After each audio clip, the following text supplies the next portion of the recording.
नमस्कार, स्वागत है आपका देवभूमि समाचार में। मैं हूं आपके साथ स्वीटी दीक्षित। बुलेटिन की शुरुआत करेंगे बड़ी खबर के साथ। चारधाम यात्रा को लेकर सरकार की नई पहल। दूसरे राज्यों से आने वाले श्रद्धालुओं को लेकर यह पहल की गई है। शहर में 7 भाषाओं में साइन बोर्ड लगाएगी सरकार। गढ़वाल आयुक्त को पत्र लिखकर मांगी अनुमति। पहले चरण में लगाए जाएंगे 50 साइन बोर्ड। चारधाम यात्रा में गुजरात, महाराष्ट्र, आंध्र प्रदेश से आते हैं श्रद्धालु। कर्नाटक, तमिलनाडु, पंजाब से भी यात्रा को आते हैं श्रद्धालु। तो 7 भाषाओं में साइन बोर्ड जो है लगाई जाएगी। आपको बता दें, गढ़वाल आयुक्त को पत्र लिखकर अनुमति मांगी है। इसी के साथ आपको जानकारी दे दें कि महाराष्ट्र, आंध्र प्रदेश से, कर्नाटक से, तमिलनाडु और पंजाब से बड़ी मात्रा में श्रद्धालु आते हैं। आपको बता दें, चारधाम यात्रा के लिए जो है आधुनिक सुविधा इसके लिए है, ये बनाई गई है, बनाया जा रहा है। कर्नाटक, तमिलनाडु, पंजाब से भी यात्रा को आते हैं श्रद्धालु। तो बड़ी जानकारी आपके साथ साझा कर रहे हैं कि चारधाम यात्रा को लेकर जो है सरकार की नई पहल होने की जा रही है। आपको जानकारी दे रहे हैं इसी के साथ कि चारधाम यात्रा को लेकर जो है दूसरे राज्यों से आने वाले श्रद्धालुओं को ये पहल की गई है। बड़ी खबर आपको बता रहे हैं, चारधाम यात्रा को लेकर नई पहल। शहर में 7 भाषाओं में साइन बोर्ड लगाएगी सरकार। तो बड़ी खबर आपको बता रहे हैं, तमाम राज्यों से लोग श्रद्धालु जो है आते हैं। गढ़वाल आयुक्त को पत्र लिखकर की अनुमति मांगी गई है। तो पंजाब से, कर्नाटक से, तमिलनाडु से लोग आते हैं बड़ी संख्या में। पहले चरण में लगाए जाएंगे 50 साइन बोर्ड। तो देखिए, 7 भाषाओं में साइन बोर्ड लगाए जाएंगे और पहले चरण में 50 साइन बोर्ड लगाए जाएंगे, जिसकी अनुमति मांगी गई है। चारधाम यात्रा में गुजरात, महाराष्ट्र, आंध्र प्रदेश, कर्नाटक, तमिलनाडु, पंजाब से भारी मात्रा में श्रद्धालु आते हैं, जिसको लेकर ये पहल की गई है। और एक और बड़ी जानकारी, सूबे के 3 जिलों में 75% जमीनी विवाद। देहरादून, हरिद्वार, उधम सिंह नगर में सबसे ज्यादा विवाद। राजस्व विभाग के जारी आंकड़ों से हुआ इसका खुलासा। ऑनलाइन म्यूटेशन प्रक्रिया शुरू होने से मामलों के निपटारे में आई तेजी। कुछ तहसीलों में एक भी लंबित मामला नहीं है। तो राजस्व विभाग के आंकड़े जो जारी हुए हैं उसके बाद से खुलासा हुआ है कि कितने ज़्यादा यहाँ पे जो है ऑनलाइन म्यूटेशन प्रक्रिया शुरू होने से मामले में निपटारे में तेज़ी आई है। तो मामले के निपटारे में तेज़ी आ रही है। कुछ तहसीलों में एक भी मामला जो है वो लंबित नहीं है, यानी कोई भी मामला जो है वो बाकी नहीं है। तो बड़ी जानकारी आपको दे रहे हैं, सूबे के 3 जिलों में 75% ज़मीनी विवाद। तो सूबे के ज़मीनी विवाद के बारे में बता रहे हैं हम। देहरादून, हरिद्वार, उधम सिंह नगर में सबसे ज़्यादा विवाद पाए जाते हैं और कुछ तहसीलों में तो बिल्कुल भी ये मामला लंबित नहीं है। राजस्व विभाग के जारी आंकड़ों से इसका खुलासा हुआ है कि 3 जिलों में जो है सबसे ज़्यादा ज़मीनी विवाद हुआ है। आपको बता दें कि ऑनलाइन म्यूटेशन प्रक्रिया शुरू होने से मामलों के निपटारे में तेज़ी आई है।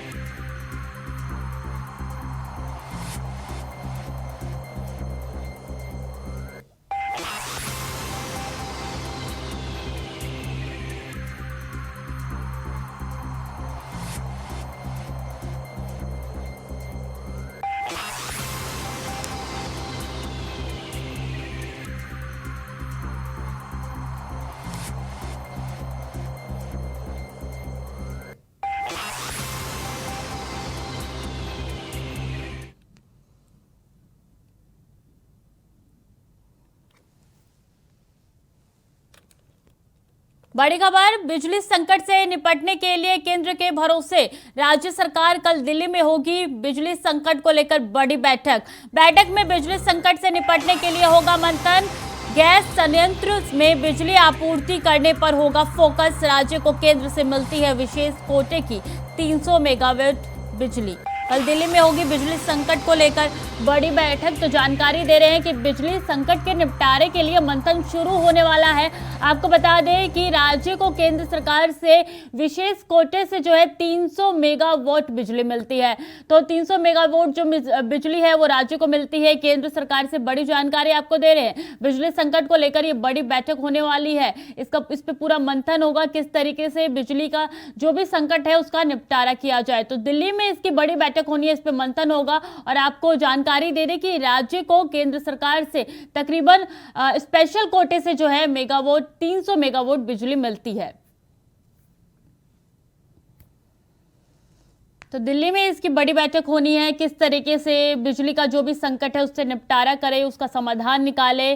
और इस पे जो है बिजली पे जो है बैठक होने वाली है, बिजली संकट पे। इसी खबर पे अभी कैंतुरा हमारे साथ लाइव जुड़ चुके हैं। अभी देखिए, बिजली संकट पे बड़ी बैठक कल दिल्ली में होने वाली है। कौन कौन से बड़े नेता मौजूद रहेंगे और क्या कुछ रहने वाला है इस बैठक में? ये कह सकते हैं कि बिजली संकट जो शुरू होने वाला है, क्योंकि गर्मियों का सीजन शुरू हो रहा है, तो ऐसे में बिजली का जो संकट है वो संकट लगातार कई राज्यों पर गहराता नजर आ रहा है। और उसमें उत्तराखंड राज्य भी एक कह सकते हैं जहां पर बिजली संकट को लेकर अभी से ही सरकारें भी चिंतित नजर आ रही है, प्रशासनिक अमला भी चिंतित नजर आ रहा है। दिल्ली में कल तो बैठक होगी और सबसे बड़ी बात है कि इस बैठक में उस विकल्प पर यहाँ पर मंथन किया जाएगा, चर्चा की जाएगी जिससे बिजली का संकट कम हो सकता है। और उसके लिए सबसे बड़ा जो विकल्प था वो यही था कि जो गैस संयंत्र चल रहे थे, उन गैस संयंत्रों से जो बिजली राज्यों को मिलनी थी या केंद्र पूल को बिजली जानी थी, उस पर इस समय यूक्रेन और रूस का जो युद्ध चल रहा है उसका बड़ा असर यहाँ पर देखने को मिल रहा है। और उसके चलते कह सकते हैं चाहे उत्तराखंड हो या देश के दूसरे बड़े राज्य हों जहाँ पर गैस संयंत्र की बिजली बनती थी वो प्रभावित नजर आ रही है। ऐसे में उन सब कमियों को दूर करने के लिए, जो बिजली का संकट आने वाला है उसको दूर करने के लिए मंथन यहाँ पर होगा और एक निष्कर्ष निकाला जाएगा, एक बीच का रास्ता निकाला जाएगा कि कैसे बिजली का संकट ये कम किया जा सकता है। क्योंकि उत्तराखंड राज्य को बड़ा नुकसान इसलिए भी कहा जा सकता है कि जो केंद्रीय पूल से जो राज्य को 300 मेगावाट की जो बिजली मिलती थी, उस बिजली की मियाद का जो कोरियर कह सकते हैं कि जो राज्य मिलता था वो 28 फरवरी को यहाँ पर खत्म हो रहा है। यानी अगले 24 घंटे में वो कोटा भी यहाँ पर खत्म हो जाएगा और आगे के लिए वो अभी केंद्र की तरफ से बढ़ाने का कोई निर्णय उस पर नहीं लिया गया। तो ऐसे में राज्य सरकार जो लगातार इस डिमांड को बढ़ाने की जो मांग कर रही थी उस पर केंद्र की तरफ से अभी तक कोई अंतिम निर्णय नहीं हो पाया। तो राज्य के सामने भी एक बड़ा संकट यहाँ पर उभरता हुआ नजर आ रहा है। सबसे बड़ी बात ये कही जा सकती है कि जो काशीपुर में जो गैस के 2 संयंत्र इस समय जो गैस आधारित बिजली जो बनाने का काम करते थे वो यूक्रेन और रूस के युद्ध के चलते बंद यहाँ पर हो चुके हैं। उस पर इस प्रकार से कोई काम या उत्पादन वहाँ पर नहीं हो पा रहा है। तो ऐसे में राज्य को बड़ा संकट यहाँ पर बिजली के क्षेत्र में आने वाला है और राज्य सरकार लगातार केंद्र से मांग कर रही है। अभी भी ये कह सकते हैं कि जो उत्तराखंड यूपीसीएल है वो लगातार जो बाहर से जो बिजली यानी जो खुले मार्केट से जो बिजली खरीद रहा है वो 3 से 4 हज़ार मिलियन यूनिट रोजाना की बिजली यहाँ पर खरीदने का काम कर रहा है और उसी बिजली को आगे महंगे दामों पर डालने का काम विभाग की तरफ से किया जा रहा है। लेकिन अगर ये गैस संयंत्र उत्पादन जो बिजली राज्य को मिलती थी अगर वो नहीं मिल पाती है तो फिर ये समझा जा सकता है कि आने वाले दिनों में एक बार फिर बिजली की कटौती भी होगी और जो दाम होंगे बिजली के और बढ़े हुए नजर भी आएंगे। जी देखिए, राज्य को केंद्र से स्पेशल कोटे से 300 मेगावाट बिजली मिलती है, तो ऐसे में कल बैठक होने वाली है, तो क्या कुछ आगे का रोड मैप जो है सरकार तैयार कर सकती है बिजली को लेके? बिल्कुल, ऊर्जा विभाग ये कह सकते हैं कि इस विषय पर कई बार केंद्र को अपनी मांग थी उस मांग से अवगत कराने का काम कर चुका है। खुद ऊर्जा जो सचिव हैं वो इस प्रस्ताव को दिल्ली कई बार भेज चुके हैं, लेकिन अभी तक केंद्र की तरफ से कोई अंतिम निर्णय यहाँ पर नहीं लिया गया।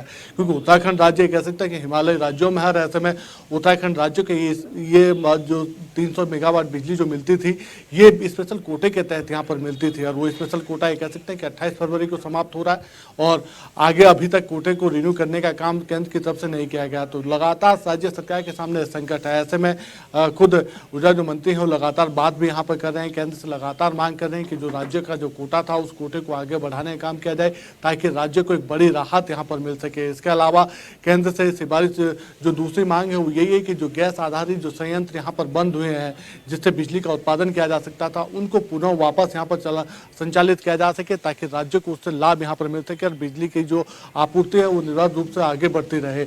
लेकिन राज्य सरकार के सामने चुनौतियां और भी इसके अलावा भी हैं, क्योंकि राज्य में ये कह सकते हैं कि जो रोजाना की जो बिजली खपत है उस खपत से कम यहाँ पर उत्पादन हो रहा है और आने वाले दिनों में जैसे जैसे गर्मियों का बढ़ने का समय शुरू होगा, गर्मी और तापमान में और बढ़ोतरी शुरू होगी तो फिर ये जो डिमांड है, ये डिमांड और बढ़ती नजर आएगी, जो उत्पादन है और थोड़ा सा घटता हुआ नजर आएगा। तो ऐसे में उस डिमांड यानी उस बीच की जो कमियां है, जो डिमांड है, उसको कैसे पूरा किया जा सकता है, उसके लिए सरकार के सामने सिर्फ दो विकल्प है। यूपीसीएल जो अपना विकल्प वित्त आयोग के सामने रख चुका है, उसमें महंगी बिजली की जो दरें हैं उसको बढ़ाने का प्रस्ताव यहाँ पर रख चुका है।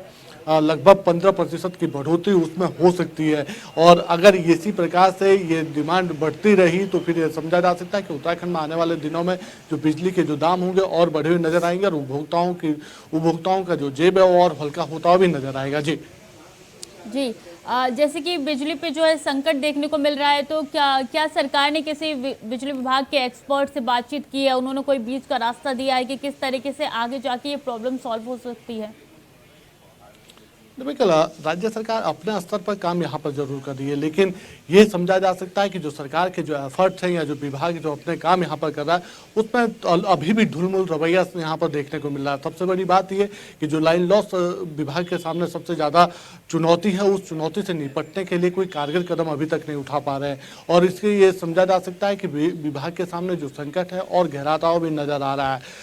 मुख्यमंत्री पुष्कर सिंह धामी लगातार इस संकट को लेकर अधिकारियों को दिशा निर्देश यहाँ पर दे रहे हैं कि वो इस विषय पर कुछ समाधान निकालने का यहाँ पर काम करें। अगर केंद्र से सहयोग अगर कम यहाँ पर मिलता है तो फिर उससे कैसे निपटा जा सकता है, उसके लिए भी अभी से ही विकल्पों पर बातचीत करने के लिए यहाँ पर अधिकारियों को तैयार रहने के लिए कहा गया है। उन सब चीज़ों पर मंथन करें ताकि समाधान यहाँ पर जरूर निकाला जा सके, जनता को राहत यहाँ पर पहुँचाई जा सके। लेकिन जैसे जैसे तापमान में बढ़ोतरी हो रही है, विभाग की जो मुश्किलें और बढ़ती हुई नजर आ रही है, क्योंकि उत्पादन कम हो रहा है और डिमांड ज़्यादा यहाँ पर बढ़ रही है। ऐसे में विभाग सिर्फ एक ही चीज़ पर यहाँ पर फोकस करता हुआ नजर आ रहा है, वो है कि जो बिजली के जो दाम है उन दामों में बढ़ोतरी की जाए, और इसके अलावा जो बिजली की जो कटौती होगी उस कटौती को यहाँ पर आगे बढ़ाने का काम किया जाए, ताकि अभी से ही एक ऐसा कोटा यहाँ पर रख लिया जाए, ऐसा अपने पास विकल्प रखा जाए जो आने वाले समय में उन सब चीज़ों को पूर्ति करता हुआ भी किया जा सके। जी ये तो कल ही मीटिंग के बाद पता चलेगा कि किस तरीके से बिजली का जो संकट है उसको किस तरीके से हटाए।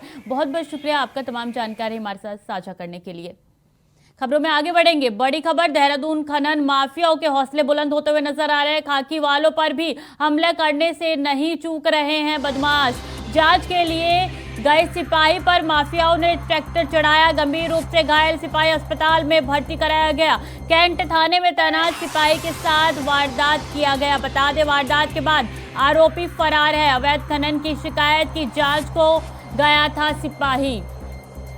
जांच के लिए गए सिपाही पर ट्रैक्टर चढ़ाया गया। आपको बता दें किस तरीके से अपराधियों के हौसले बुलंद होते हुए नजर आ रहे हैं। गंभीर रूप से सिपाही जो है वो घायल हो गया। कैंट थाने में तैनात सिपाही के साथ ये पूरी वारदात हुई है। शिकायत की जांच को गया था सिपाही। वारदात के बाद से आरोपी फरार होते हुए नजर आ रहे हैं। तो बड़ी खबर, एक बार फिर से आरोपी के हौसले जो है बुलंद होते हुए नजर आ रहे हैं। अवैध खनन की शिकायत की जांच को गया था सिपाही।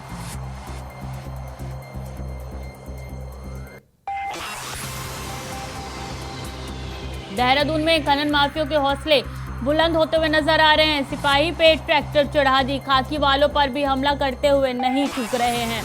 बता दें कि अवैध खनन के मामले में सिपाही जांच करने के लिए गया था, जिसके बाद से उनके ऊपर यह हमला किया गया।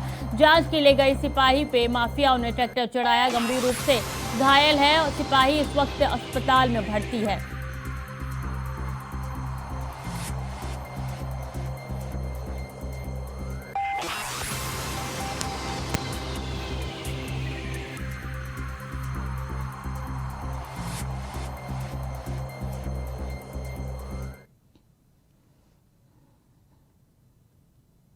और देहरादून में दधीची देहदान समिति के वार्षिक उत्सव में 72 लोगों ने देहदान का संकल्प लिया। इस दौरान प्रदेश के चिकित्सक स्वास्थ्य एवं चिकित्सक शिक्षा मंत्री डॉक्टर धन सिंह रावत ने कहा कि मानवता के लिए किया गया अंगदान, नेत्रदान और देहदान सबसे बड़ा महादान है। समाज के हित में इससे बड़ा पुण्य का काम दूसरा नहीं हो सकता है। साथ ही उन्होंने मेडिकल कॉलेजों में शोध एवं चिकित्सा शिक्षा के लिए देहदान करने वाले देहदानियों एवं उनके परिजनों के प्रति सद्भावना जताते हुए उनके द्वारा किए गए देहदान को पूरे समाज के लिए प्रेरणादायक बताया। बता दें, शोध के लिए अब तक दून मेडिकल कॉलेज में 6 लोगों की देह मिली है।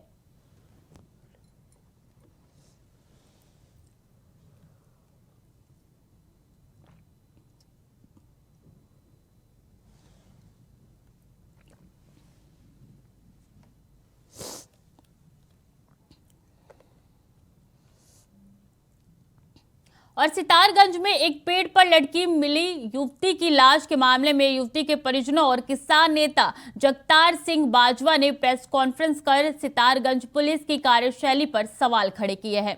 जहां जगतार सिंह ने पुलिस पर धाराओं के तहत छेड़छाड़ करने का, हल्की धाराओं का प्रयोग करने का आरोप लगाया, वहीं परिजनों ने पुलिस पर बयानों को बदलने के दबाव बनाए जाने की भी बात कही। बता दें कि बीते दिनों बाजपुर के बन्ना खेड़ा निवासी युवती प्रकाश कौर का शव पेड़ से लटका हुआ मिला था, जिसके बाद से मृतका के परिजनों की तहरीर पर मुकदमा दर्ज करते हुए पुलिस ने मामले की जांच शुरू कर दी थी।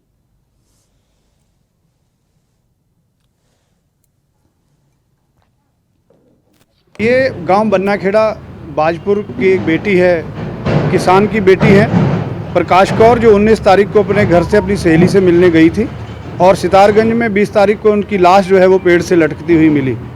आज 26 तारीख हो गई है, पुलिस ने कोई भी संतोषजनक कार्य नहीं किया है और ना ही परिवार को संतुष्ट कर पाए हैं और उस तहरीर पर भी जो धारा बनती थी उस धारा में मुकदमा ना दर्ज करके 304 धारा लगाई गई है, जो किसी भी तरीके से इम्प्लीमेंट नहीं होती है। ये जो कानून के जानकार हैं उनसे जानकारी भी ली गई है।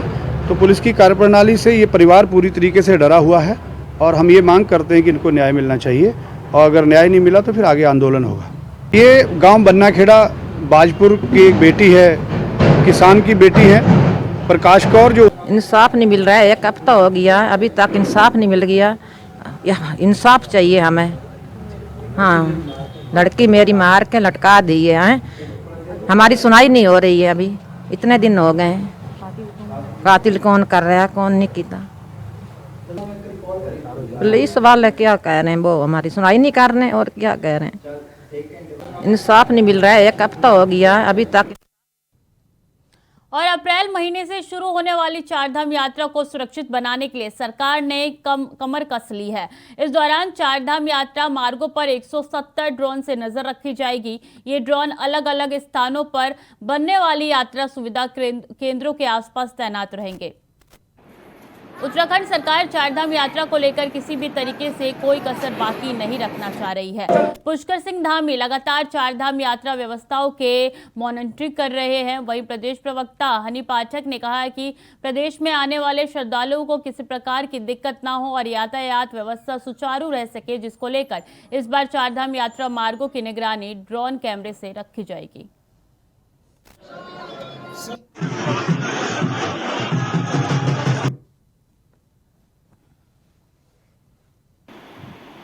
देखिए, ऐसा है, चारधाम यात्रा पे हर जगह से कहा जा सकता है कि पूरे देश से लोग यहाँ पर आते हैं। तो सुरक्षा की दृष्टि से मैं स्वयं क्या, पूरे जो हमारे तीर्थ यात्री आते हैं वो भी इसको मानेंगे कि सुरक्षा की दृष्टि से बहुत ही अच्छा कदम है और ठोस कदम है जो हमारे यशस्वी मुख्यमंत्री जी पुष्कर सिंह धामी जी ने निकाला है। इसको देखते हुए, क्योंकि हमारे यशस्वी प्रधानमंत्री श्री नरेंद्र मोदी जी हमारे केदार बद्री जी को भी लेकर और ऑल वेदर रोड को भी लेकर अगर आप देखें तो उत्तराखंड में उन्होंने कितना ज्यादा सौगातें दी हैं। इन सब चीजों को मद्देनजर रखते हुए जो हमारे उत्तराखंड के पर्यटक स्थल हैं उनमें ये जो ड्रोन की निगरानी है, ऑल वेदर रोड है और काफी चीजें हैं जो कि रखना चाहिए और रखते रहना चाहिए। इस कारण ये जो ड्रोन कैमरे की निगरानी है इसको मैं सही मानती हूँ और हमारा पूरा भारतीय जनता पार्टी संगठन से लेकर जो तीर्थयात्री आएंगे उसको भी वो अच्छा ही मानेंगे, क्योंकि सुरक्षा की दृष्टि से ये बहुत ही अच्छा और ठोस कदम है। देखिए, ऐसा है, चारधाम यात्रा पे और मसूरी में देर रात को मैसोनिक लॉज बस स्टैंड के पास एक कार अनियंत्रित होकर सड़क पर पलट गई, जिसमें सवार 2 युवक घायल हो गए। वहीं कार के सड़क पर पलटने से सड़क के दोनों ओर वाहनों की लंबी कतार लग गई, जिससे लोगों को भारी परेशानियों का सामना करना पड़ा। उसके बाद स्थानीय लोग और पुलिस की मदद से कार को पलटकर सड़क के किनारे तक ले जाया गया, जिसके बाद यातायात सुचारू हो सकी।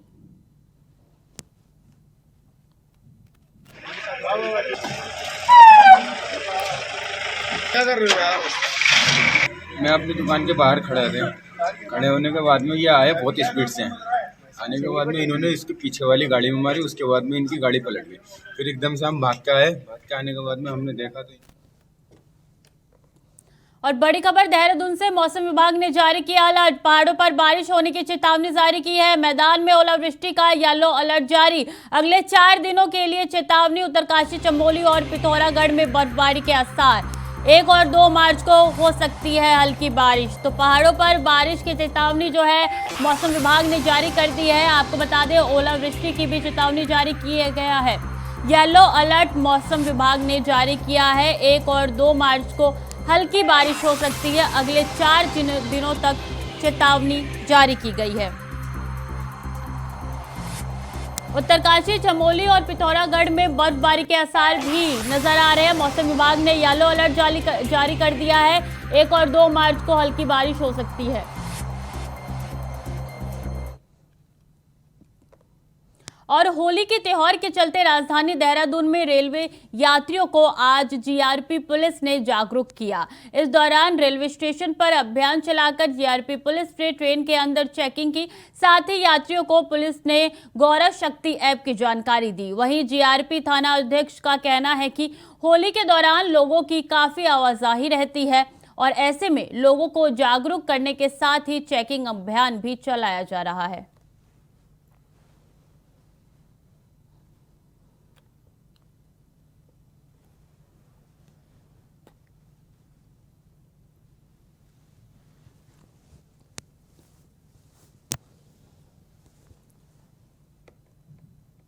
फिलहाल के लिए देवभूमि समाचार में इतना ही। बाकी खबरों के लिए देखते रहिए इंडिया वॉइस।